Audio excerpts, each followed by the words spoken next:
Hi, it's Grandpa from Grammy and Grandpa Reads. This looked like a fun book, so I thought I'd try it out. It's called George and Martha, Round and Round by James Marshall. On loan to me from my sister Holly. It's a Houghton Mifflin Company of Boston book. 5 stories about the best of friends. Story number 1, The Clock. George gave Martha a present for her birthday. "It's a cuckoo clock," said George. "So I see," said Martha. "It's nice and loud," said George. "So I hear," said Martha. "Do you like it?" asked George. "Oh, yes, indeed," said Martha. But to tell the truth, the cuckoo clock got on Martha's nerves. Has that ever happened to you? The next day, George went to Martha's house. Martha was not at home, and the cuckoo clock was not on the wall.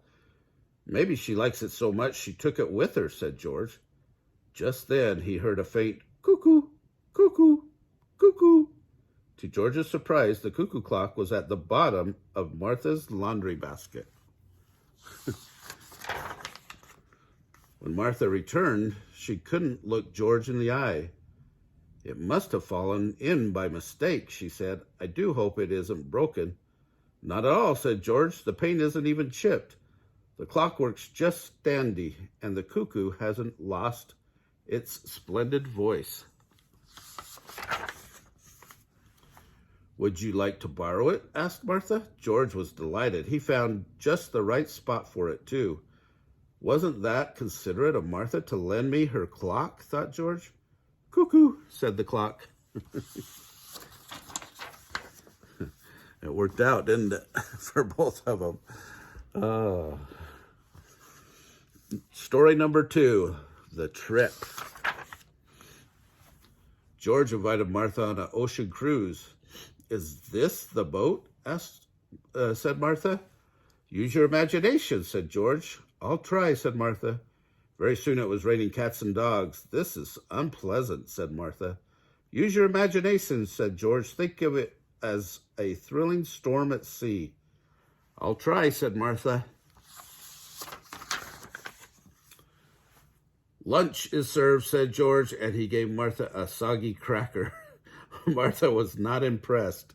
"Use your imagination," said George. "Oh, looky," said Martha. "What a pretty shark." "A shark!" cried George. George took a spill. "But where's the shark?" he said. "Really?" said Martha. "You just learned to use your imagination." Do you guys use your imagination sometimes? It's fun, right? Story number 3, The Artist. George was painting in oils. "That ocean doesn't look right," said Martha. "Add some more blue. And that sand looks all wrong. Add a bit more yellow." "Please," said George. "Artists don't like interference." But Martha just couldn't help herself. "Those palm trees look funny," she said. "That does it," said George. "See if you can do better." And he went off in a huff. My," said Martha. "Some artists are so touchy." And she began to make a few little improvements. When George returned, Martha proudly displayed the painting. George was flabbergasted. "You've ruined it," he said. He cried. "I'm sorry you feel that way," said Martha. "I like it." Martha was one of those artists who aren't a bit touchy.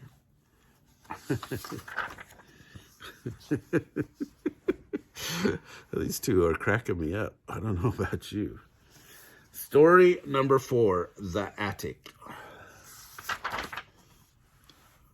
One cold and stormy night, George decided to peek into the attic. "Go on up," said Martha. "Oh, no," said George. "There might be a ghost up there, or a skeleton, or a vampire, or maybe even some werewolves." "Oh, goody," said Martha. "Let's investigate."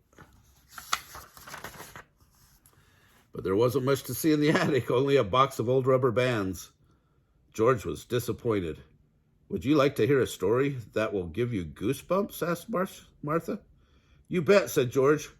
"When you hear it, your bones will go cold," said Martha. "Oh," said George. Your blood will curdle, said Martha. Oh, said George. And you'll feel mummy fingers up and down your spine, said Martha. Stop, cried George. I can't take any more. Tell me some other time. That night, Martha went to bed with the light on. She had a bad case of goosebumps. Can you see all the goosebumps? That's hilarious.